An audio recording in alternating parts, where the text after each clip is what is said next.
룻기는 이스라엘 역사의 구원의 구속의 역사의 아주 작은 한 책이지만, 한 가정의 이야기지만 시대를 바꾸는 귀한 그 종자와 같은 메시지가 있습니다. 사사시대라고 하는 아주 어둡고 타락하고 도무지 회복의 실마리를 어디서 찾아야 할지 난감한, 점점 더 늪으로 빠져가는 사사시대를 배경으로 해서 다윗이라고 하는 우리 예수님 그리스도의 통치를 미리 구약에 보여주는 위대한 하나님의 사람 다윗의 시대, 다윗의 나라, 하나님의 나라에 도래가 임하는 이 사사시대로부터 다윗의 시대로 이 시대적인 축이 바뀌는 그 사이에 어떻게 다윗이 그 시대에 탄생할 수 있었나 하는 것을 보여주는 그런 책입니다. 그 다윗의 족보, 다윗의 가문의 뿌리가 어디로부터 왔는가 하는 것을 계시해 주는 말씀이죠.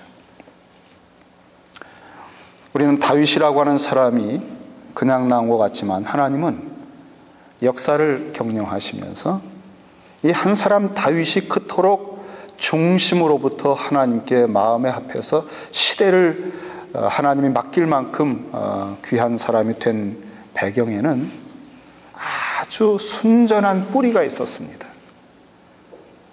그 뿌리를 파고 들어가 보면 보아스와 룻이라고 하는 사람의 만남이 있었습니다. 사사시대입니다. 다 제소견에 오른 대로 자기 욕심대로 행하는 그때에 보아스라고 하는 사람은 그 사람 만나보면 마치 하나님의 율법이 말씀으로 화한 것 같은 그런 느낌을 주는 사람입니다. 다 제 욕심대로, 제 주장대로, 제 소견에 오른 대로 살아가는, 하나님 말씀이 있어도 웬만하면 제껴버리고 내게 손해가 되면 다 덮어버리고 내 인생, 내 욕심, 내 주장이 앞서가는 그런 아주 모든 분위기가 그런 시대에, 그래도 누가 뭐라고 하지 않는 그런 때에 이 보아스를 딱 만나면 느낌이 너무너무 달라요. 참 하나님의 사람이다, 그런 느낌을 주는. 그리고 그가 입을 열어서 말을 하면 하나님의 심장에서 나오는 그런 성경 말씀이 갈무리 돼서, 꼭 성경 구절을 대진 않았다고 하는데도 그 말씀이 그 말 한마디 한마디에 하나님의 심장의 무게가, 그 은혜가 있는 그 보아스를 만나는 사람들은 다 복을 받습니다. 그가 격려를 해주고 어깨를 톡톡 두드려주면서 잘 될 거야, 그냥 하는 말 같아도 그 말에 힘을 얻어서 소생하고, 약한 사람들 남 모르게 다 도와주고, 보아스와 함께 일하는 사람들은 아주 인격들이 날이 갈수록 변화가 됩니다. 그 보아스의 밭에 있는 일꾼들도 굉장히 아주 좋은 사람들입니다. 이런 보아스가 모압에서 나오미와 함께 과부가 돼서 온 룻을 만난 겁니다.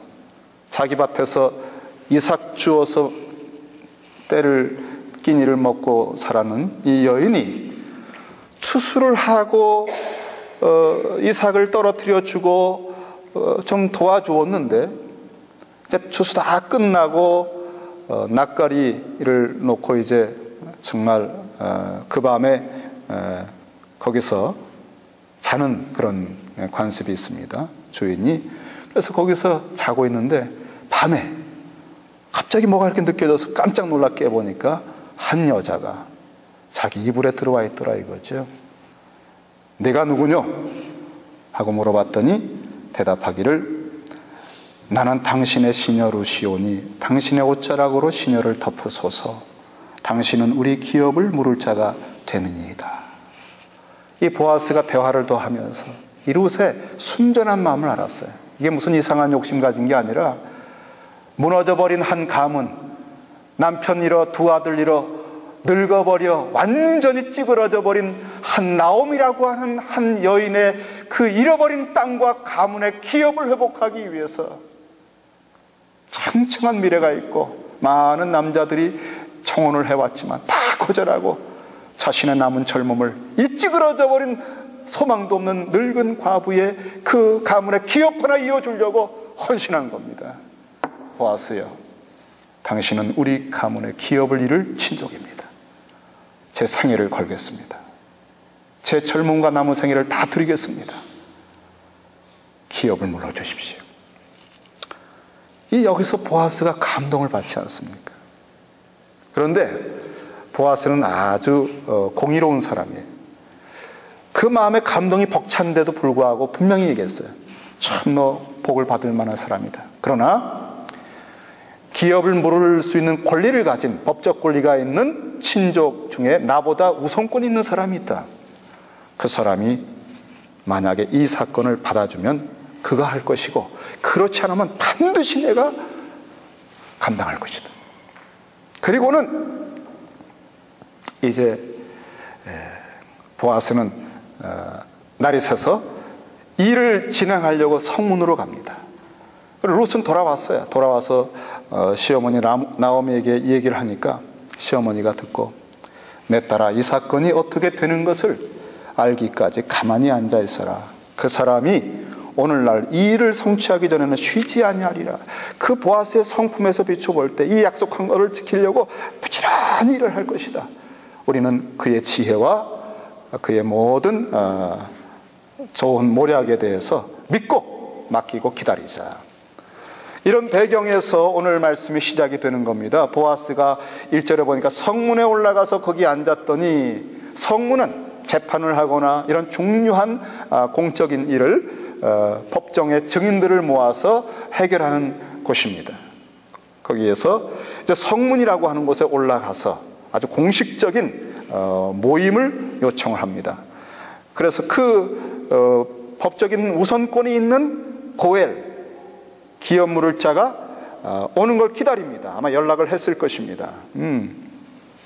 거기 앉아서 기다리는데 마침 보아스가 말하던 기업 물을 자가 지나가는지라 그랬어요. 성문 다락에 앉았을 것 같은데 광장을 지나 저쪽에서 오는 것입니다. 그러니까 막 지나가니까 여보게, 여기야, 여기. 이리 올라오게. 아무여 이리로 와서 앉으라 하며 그가 와서 앉았어요. 여기 이름을 좀 부르면 좋은데 아무여 그랬어요. 이 사람은 이름이 없어요.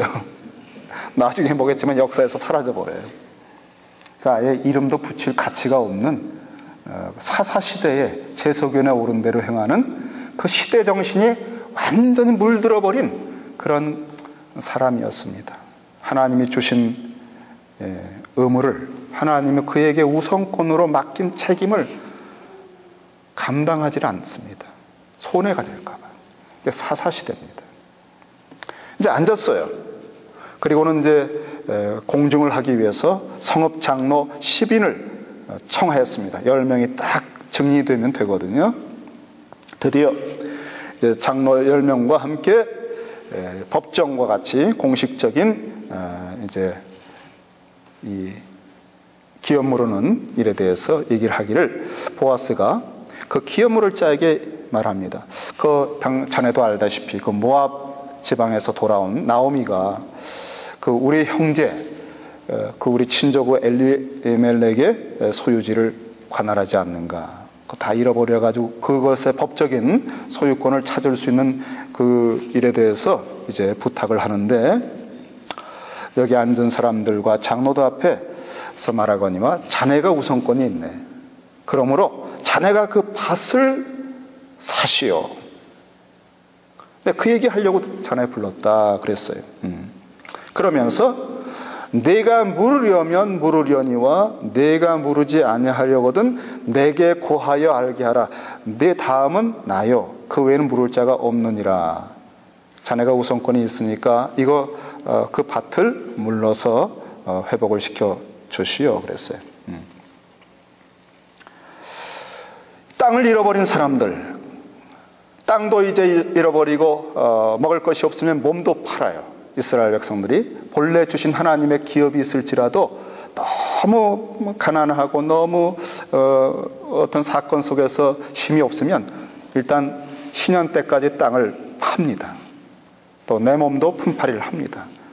그런데 신년이 되기 전까지 50년 돼서 회복되는 법적인 그 신년 되기 전에 정말 긍휼이 있다면 친족들이 제도적으로 고엘이라고 하는 제도를 통해서 그 밭을 내 돈을 들여서 사서 돌려주게 돼 있습니다. 그 불쌍한 거 아닙니까? 안타까운 거 아닙니까? 우리 가문의 기업의 그 문제 아닙니까? 그래서 이게 하나님이 이렇게 고엘 제도를 두었어요. 심지어 자식이 없이 죽어서 이름이 끊기고 대가 끊긴다 그러면은 형제 중에 들어가서 자식을 낳아주고 이름으로 대를 이어주는 그런 일들. 그래서 친족들까지 그 계대 결혼의 제도가 확대가 됐었습니다. 자, 이런 얘기로 그 밭을 좀 내가 사거라 했더니 4절에 보니까 후반에 그가 가로되 내가 물으리라 그랬어요. 사실 여러분 이 얘기 들으면 보아스의 마음이 덜컹합니다. 왜냐하면 이 롯을 만나보니까 아주 귀한 여자입니다. 비록 모압 여성이지만 현숙한 여성이라고 그랬어요. 보통 여자가 아닙니다. 그 이삭을 주면서 시어머니를 공개하고 그 중심에 그 이방에서 마치 아브라함처럼 본토 친척 아비 집을 떠나서 하나님 여호와의 날개 아래 생애를 걸고 찾아온 이 여인을 볼 때, 그리고 말 한마디 한마디 그의 거동과 처신이 얼마나 위엄이 있고 아름답고 그 중심과 심지가 고든지, 그리고 그 참 부끄러운 일이잖아요. 밤에 말이죠. 남자가 자는데 그 이불 곁에 들어와서 그 수칠당하고 오해를 받으면 무슨 일을 당할지 모르는데 동네에서 쫓겨날 수도 있는 그런 일을, 그 한 무너진 기업을 회복하려고 그 생애를 걸고 모험을 하는 이 여인을 만나서 이 여인의 소원을 들어줘야 되겠다 하는 마음에 정말 헤세드, 신실한 하나님의 마음으로, 하나님의 심장으로 이 가문을 책임져 주겠다는데, 이 아무요 하는 이 고엘이, 지나가는 고엘이 내가 물으리라 그러는 거예요. 그럼 이 여인을 이제 어떡합니까? 그때 이 지혜로운 보아스가 이런 얘기를 덧붙입니다. 5절 말씀 같이 읽을까요? 시작. 보아스가 가로되 내가 나오미의 손에서 그 밭을 사는 날에 곧 죽은 자의 아내 모압 여인 룻에게서 사서 그 죽은 자의 기업을 그 이름으로 잊게 하여야 할지니라. 그러니까 5절은 딱 처음에 얘기 안 하고 그냥 밭만 사라. 사실 밭을 조금 이렇게 헐값에 살 수도 있고 나중에 그 어떤 밭을 좀 경작할 수도 있고 그런 이익들이 있었어요. 그러니까 가만히 생각해 보니까 그리 손해되지는 않을 것 같고, 그다음에 눈치도 있고, 그래서 내가 하지 그랬는데 이제 보아스가 한마디를 더 한 겁니다. 그런데 여보게, 그 밭만 사는 게 아니라 그 밭을 사는 때에 그 나오미의 손에서 그 밭을 사는 날에 이것도 해야 되네. 그 죽은 자의 아내 그 룻이라고 있지 않은가? 들었는가? 룻. 근데 룻이라고 하는 여성이 아주 현숙하고 만나는 사람들은 너무나 감동을 받는 여성인데, 이 보아스가 이렇게 말해요. 곧 죽은 자의 아내 모압 여인 룻에게서 사서 그 죽은 자의 기업을 이어줘야 돼요. 모압 여인, 이걸 강조한 거예요.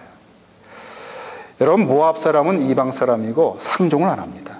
모압 여자는 이스라엘 총회에 들어올 수가 없다고 아주 낙인을 찍어버렸어요. 절대 하나님의 총회에 발걸음도 하지 못하는 그런 저주를 받은, 하나님으로부터 아주 버림받은 족속입니다. 그 그 모압 여인 룻에게 사서 그 여인과 결혼을 해가지고 자식 나면 그 밭이 그 자식의 이름으로 가야 되는 거야. 그래도 하겠나? 이 보아스가요, 머리가 좋은 사람이에요. 이 아무개요 고엘은 아주 이기적인 사람이고 사사시대적 사람이기 때문에 이 말을 하면 어떻게 될까 하는 걸 이미 계산한 겁니다. 왜냐하면 룻을 넘겨줄 수가 없는 겁니다. 이런 귀한 여인을. 이 말을 듣자마자 5절에 보니까 그 기업 물을 자가 가로되, 금방 답이 나왔어요. 나는 내 기업에 손해가 있을까 하여 나를 위하여 물으지 못하노니 나의 물을 권리를 네가 취하라. 나는 물으지 못하겠노라. 머리가 아주 팽팽 도는 사람이에요. 굉장히 그 머리 좋은 사람이에요. 이 비즈니스 할 때 이런 사람들은 이 계산이 빠르기 때문에 딱 듣고 처음에 듣다가 오케이 했다가 조금 설명을 듣다가 노 한다고요. 사실 뭐 이 사람 비난할 수는 없습니다. 나름대로 자기가 손해 안 보는 상식적인 판단을 한 것입니다. 똑똑한 사람이고요. 그 상황 판단이 빨랐습니다.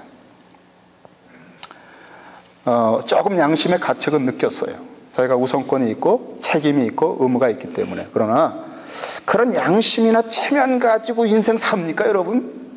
이 비즈니스를 해보면 그 손해가 굉장히 큰 건데, 그거 자식 낳아주고 또 그 자식 낳아야 내 자식도 안 되고 그 땅 이름으로 다 물려주고 아무것도 그냥 모든 게 손해인데, 그러니까 조금 그냥 눈총 받아도 눈 딱 감고 노한 겁니다. 그는 우유부단하지 않은 사람이에요. 그는 사사시대에 아주 걸맞는 사람이에요.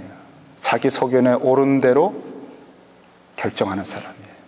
그리고 그 시대는 대부분이 이렇게 살기 때문에 그냥 뭐라고 안 해요. 이민교회 다 그만한 정도 예배드리고 그만한 정도 친교하고 친교 끝나고 한 잔도 하고, 그럼 누가 뭐라고 합니까, 여러분? 독고만 그만 다 하는데. 그러니까 그냥 눈 딱 감고 그냥 넘어가면 되는 거예요. 이런 얘기 친구들한테 해도 잘했네. 그거 거의 요새 누가 그렇게 하나? 아주 실리가 밝은 사람이고, 그래서 결국은 이 일이 보아스에게 건너온 것입니다. 이제 그 당시에는 이걸 확증하려면, 이걸 포기한다고 하면 신을 벗어줘요. 8절에 보니까 내가 너를 위하여 살아 하고 그 신을 벗는지라. 신을 벗으는 법적 권리를 넘기는 거 포기하는 것입니다. 이제 9절을 이하해 보니까 보아스가 장로들과 모든 백성에게 말합니다.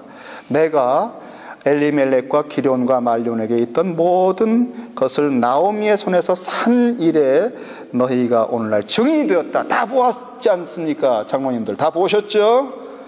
이제 이 일에 대해서 더 이상 이의가 없죠. 분명하게 이제 신도 벗었고 이제 공정이 됐습니다 하면서 또 10절 같이 한번 읽을까요? 10절 시작. 또 말년의 아내 모압 여인 룻을 사서 나의 아내로 취하고 그 죽은 자의 기업을 그 이름으로 잊게 하여 그 이름이 그 형제 중과 그곳 성문에서 끊어지지 않게 하매 너희가 오늘날 증인이 되었느니라.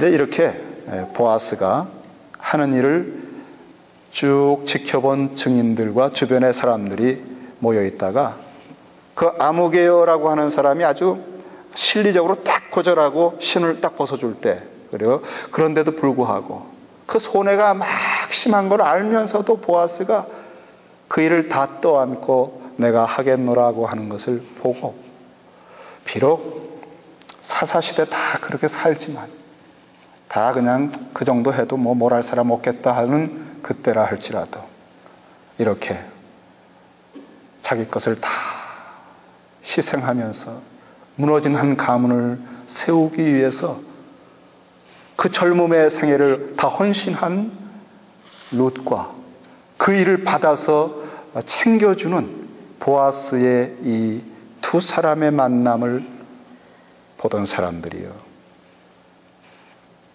감동을 받았어요.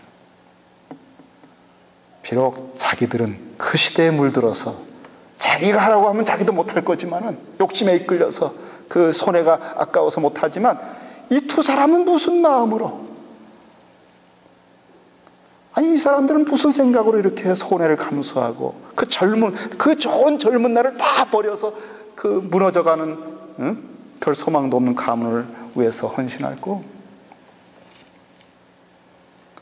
나는 못해도 이 두 사람 보면서요 감격하고 감동이 나왔어요. 저는 오늘 이 말씀을 그 감동을 받은 백성과 장로들이 해주는 축복 속에서 우리가 함께 메시지를 잠깐 마무리하면서 나누려고 합니다. 한번 같이 읽겠습니다. 11절 12절입니다. 성문에 있는 모든 백성과 장로들이 가로되 우리가 정리되노니 여호와께서 내 집에 들어가는 여인으로 이스라엘 집을 세운 라헬 레아 두 사람과 같게 하시고 너로 에브라스에서 유력하고 베들레헴에서 유명케 하시기를 원하며. 여기까지요. 11절에 이 백성과 장로들이요 이 두 사람의 신실함, 시대정신을 떠나서 본래 하나님의 출애굽을 그 땅이 없는, 기업이 없는, 그래서 남의 땅에서 품팔이 하듯이 노예살이 하던 이스라엘 백성, 땅이 없는 서름, 채찍을 맞으며 그 구차하게 떡 하나 얻어먹으려고 노예를 살면서 예배도 못 드리고 그렇게 밤이나 낮이나 어려운 삶을 살던 이스라엘 백성들에게 하나님이 기업을 주신 게 약속의 땅 아닙니까? 출애굽을 시켜서 그 노예들을, 그래서 약속의 땅에 넣어가지고 땅 없던 사람들이 땅을 얻고 기업을 얻고 그걸 다 12지파에게 분배해서 이건 대대로 너희가 받았다, 내가 준 선물이다. 그리고 혹시 살다 보면 병이 들어서 그거 팔 수밖에 없는 때가 있고 또 자식들도 종살이 시킬 수밖에 없는 아주 어려운 때가 없잖아, 있지. 그러나 그럴지라도 너희들은 영원히 애굽에서처럼 노예살이 하면 안 돼. 50년 되면 무조건 돌려보내. 본래 기업으로 돌아가고 그 전에라도 친족들의 마음속에 긍휼과 사랑과 이 출애굽한 하나님의 그 여호와의 그 가슴과 심장을 가지고 미리미리 사서 돌려줘. 그 자식들 다시 찾아와서 부모에게 안겨주고, 이것이 우리가 할 일이다. 이것이 하나님의 나라다. 이것이 하나님의 율법의 기록이 된 거예요, 여러분. 이것이 하나님의 심장의 법이었어요. 사사시대에 아무도 이 법을 따르지 않는 겁니다. 다 이기적으로, 자기중심적으로 예배도 대충 드리고 말씀도 대충 보고 바쁘고 손해보면 다 제껴버리고 말씀도 포기해버리고 제 속에 나오는 대로 살아가는 거예요. 점점 시대가 늪으로 타락과 부패로 빠져갑니다. 뭐 나 하나 이렇게 사는 거야? 아니에요. 점점 분위기가 전반적으로 다 그렇게 됐어요. 그런데 보아스는 심장에서 하나님의 그 말씀이, 순전한 말씀이 뛰는 거예요. 내가 기업을 물으리라. 무슨 손해를 보더라도 물으리라.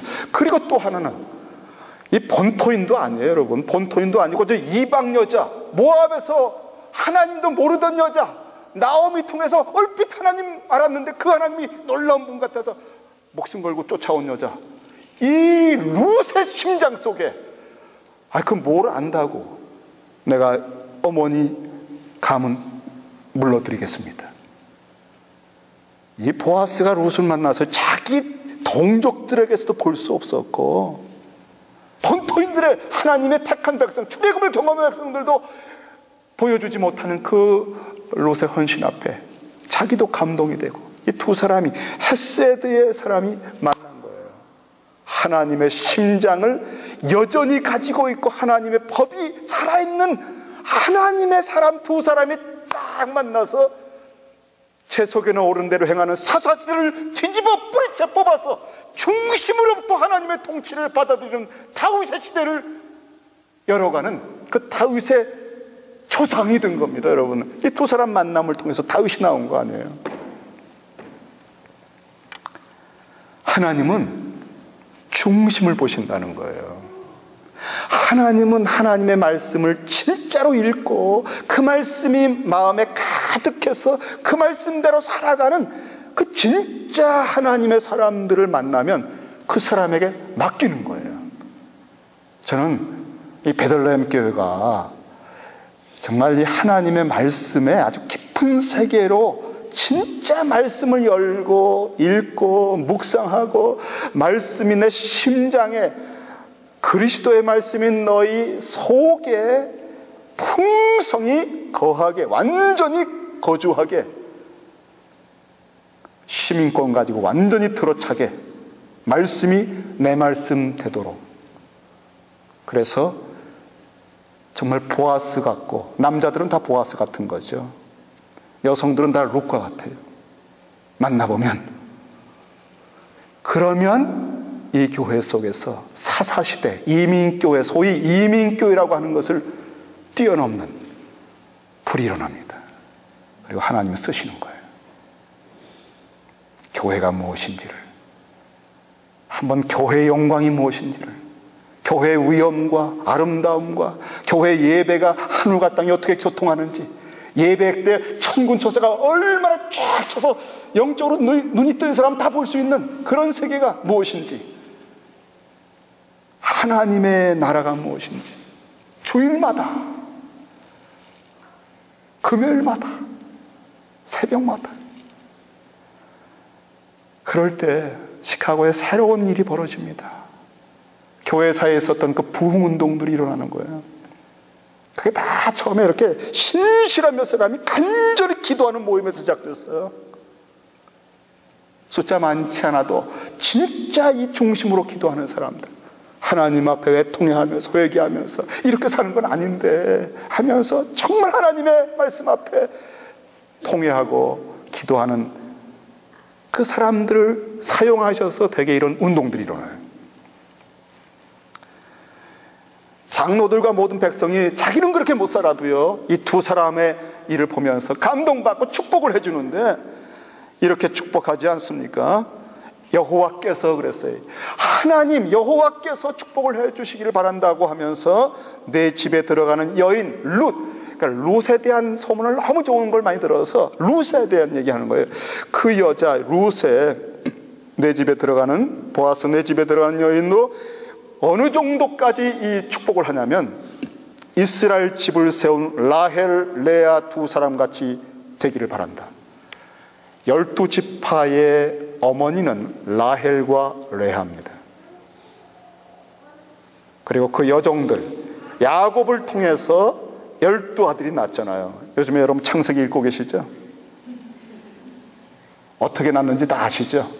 아우성 치며 낳았죠. 그러니까 사연 많은 집안입니다. 사실 아주 좀 그렇게 사나 싶은데 하나님이요 그 와중에서도 하나님 뜻을 이루셨어요. 12를 건져내셨어요.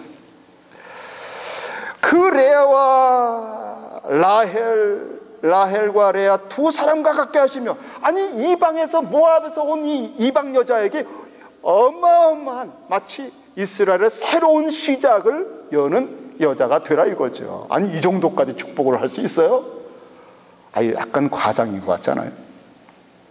그런데 자기들이 사사시대를 살아보니까 출애굽한 이후에 여호수아 시대가 지나서 그 영광을 다 잃어버리고 그냥 지지멸멸이 이 꼴이 된 걸 자기들도 보니까 새 나라가 왔으면 새 시작을 했으면 새로운 역사가 한번 일어났으면 하는데 이 두 사람 헤세드 신실한 말씀에 신실한 이 사람 보면서 야 이게 진짜 순전한 여기서 시작이 됐으면 이 룻이라고 하는 여자가 새로운 나라의 시조가 됐으면 그 어머니가 됐으면 하는 소원이 생긴 겁니다. 저는 우리가 서로 살아갈 때요 누구 이렇게 만나잖아요. 아우 집사님 정말 집사님 보니까 내가 정말 사심 없이 내가 좀 나도 경쟁심이 있고 조금 나보다 잘난 사람 보면 아주 속에 배알이 꼴리는 사람이지만 집사님을 만나면 그게 없어져. 그냥 무조건 축복하고 싶어. 집사님 잘 되길 바래. 응? 막 속에서 나오는 거 있죠. 근데 어떤 사람 보면요, 축복해주고 싶지가 않아. 어떻게 그렇게 그냥 그 잔머리를 구리고 밴들밴들 하신지 그냥 아우 주님 다리라도 하나 이렇게 약간 삐끗해서 깨달음을 주시옵소서, 이런 기도가 나오잖아요. 여러분, 장로들과 백성들이요, 그 롯이 이스라엘의 그 라헬과 레와 같기를 원한다. 그러면서 너로 에브랏에서, 이건 평행법이에요. 에브랏은 베들레헴입니다. 이 베들레헴에서 유력하고 베들레헴에서 유명케 하시기를 원하며, 그래서 우리가 유명해진다는 것이 여러 가지 방법이 있지만, 아브라함에게 주님 주실 때 바벨탑을 쌓으면서 사람들은요, 우리 이름을 내자 그랬어요. 우리 이름을 내자. 아주 난폭한 사람들, 니므롯 가문에서, 함의 가문에서 흘러나옵니다. 셈, 함, 야벳이 있잖아요. 함과 가나안은 저주를 받았지요. 이 새롭게 노아 홍수 이후에 새롭게 인류를 시작하는데, 이 새로운 시대의 아담인 노아는 또 예전의 아담과 같은 똑같은 짓을 하잖아요. 첫 번째 아담은 그 나무 열매를 먹고 벌거벗겨진 것에서 아주 참담한 체험을 하는데, 이 노아는 또 나무 열매 중에 포도 열매를 마시고, 하여간 먹고 마시고 다 그 짓 한다. 마시고 벌거벗어 가지고 그거를 보고 조롱하고 이상한 짓을 한 사람, 거기 저주를 받죠. 그 자식이 함과 가나안 계열에.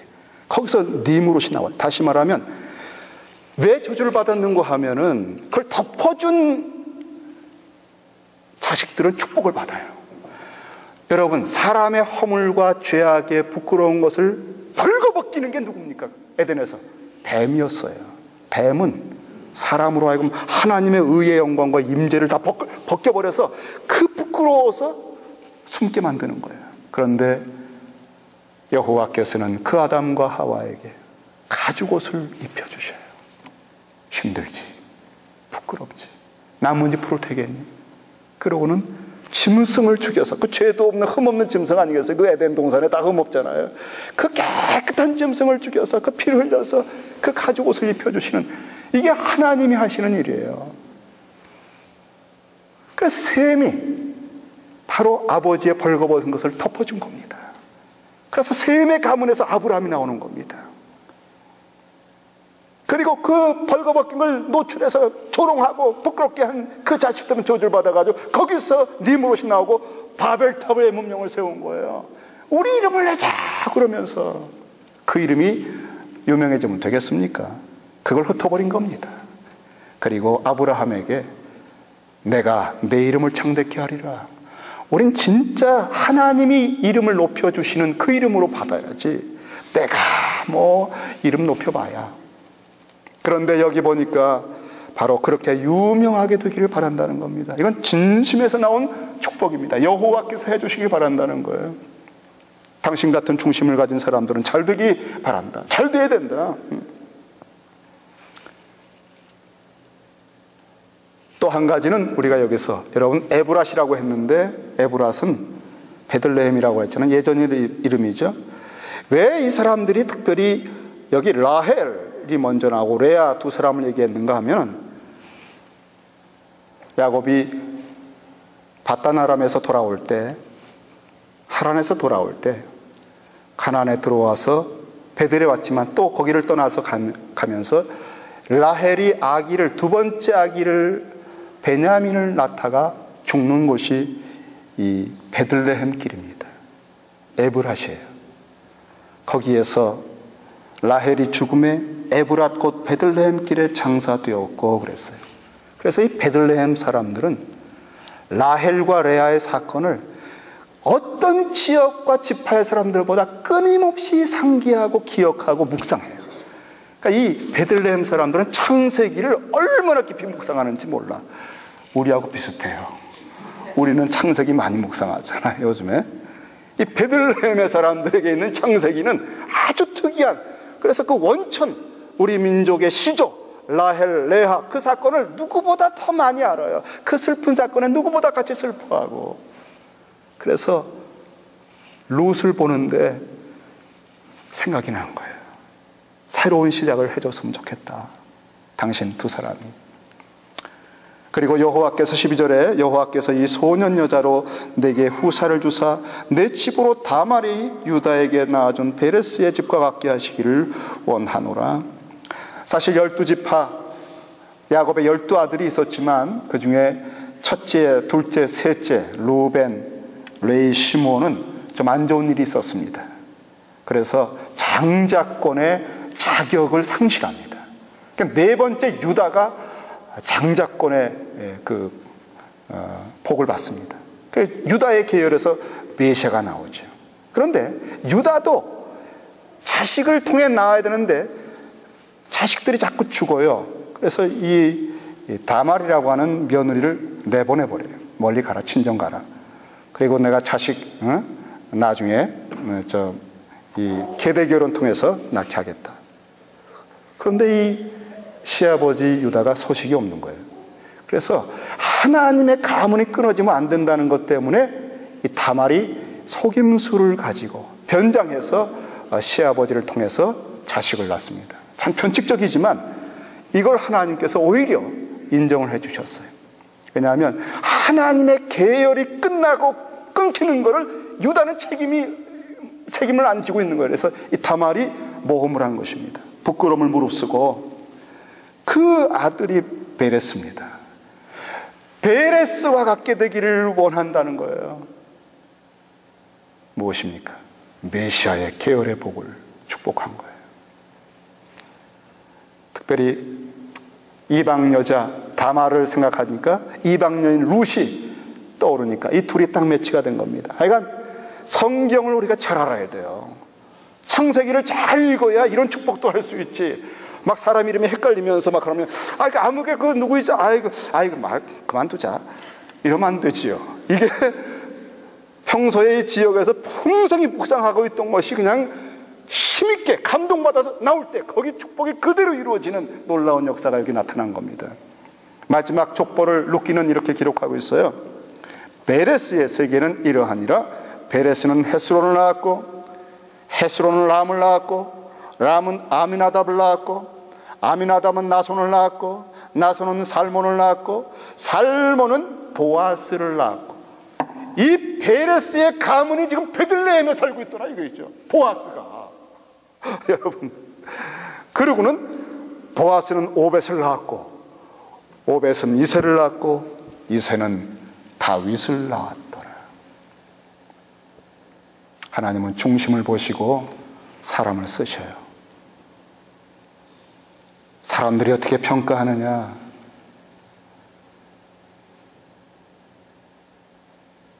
그보다 하나님이 나를 어떻게 보시느냐, 내가 하나님 보시기에 어떠냐, 이 절대 기준 앞에 살아가야 되겠어요. 최근에 한국교회 무너지는 소식 때문에 제가 너무 기진하고 맥이 빠져서 참 묵상을 많이 했습니다. 2만 명이 되면 뭐합니까? 3천 명이 되면 뭐합니까? 여기가 가득 차서 찬양의 도가니가 되면 뭐합니까? 그렇게 사역하는 유명한 사람들 많습니다. 하지만 진짜 유명한 게 무엇입니까? 하나님 보시기에 중심으로부터 인정받아야 진짜지요. 무너지지 않는 거지요. 그래서요, 비전과 목표와 표대가 목적이 되면 안 돼요. 하다 보니까 그렇게 되어서, 하다 보니까 은혜로 그렇게 되어서 감사해야지.